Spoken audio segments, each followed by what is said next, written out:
I'll tell you, when I first came across this, Lauren from our team, shout out to Lauren.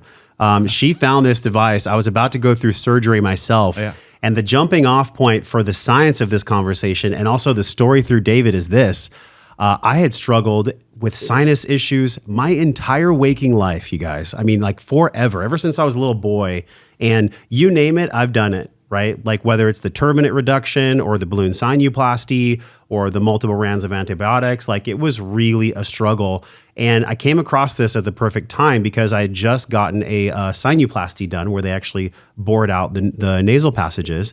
And I'm in the office. I will never forget this. It was like one of those breadcrumbs from God. I'm sure we all can feel a moment like this. I was in the office and the physician was like, hey, well, when you recover, here's your recovery protocol. And I pulled out the box of SinuSonic. It's on the screen right now for everybody watching. And he's like, wow, what is this? I've never seen this before. And he's like, can I take this back to the main surgeon? He takes the box back to the main surgeon.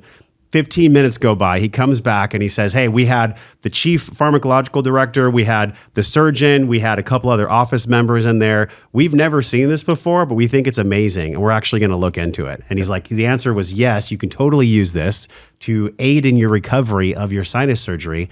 And it was absolutely incredible. I did ozone, I did some hydrogen therapy. I obviously went through their medical protocol. But I got to say, like when I used this, that positive pressure that we can talk about, it was a total game changer. Yep. And this is coming from a guy who's 43 years old. Literally for over 30 years, I've been dealing with sinus issues. This to me seems like something way different, way more powerful than just nasal irrigation. So let's kick it off right there, and then we'll go to Rod. Yeah, so I had an interesting career with sleep and other things. And what was so interesting when Dr. Bogan says, hey, when I do this, when you start looking up the science of the two items, and the two items that make the technology, this is one version of a positive expiratory pressure device. We can see this? Yeah. So and Rod said this, when you have cystic fibrosis or other lung things, and a lot of people have had a relative in the hospital, and you go in there and they're blowing on that, and it creates a flutter.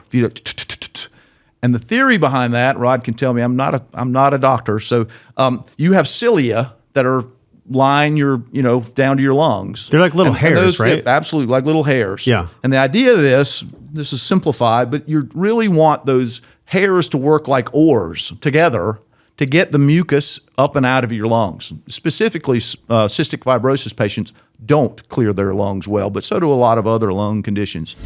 Check out some of the videos on this screen that are perfectly curated based on the video you just saw. Make sure you follow me, and I'll see you in the next video.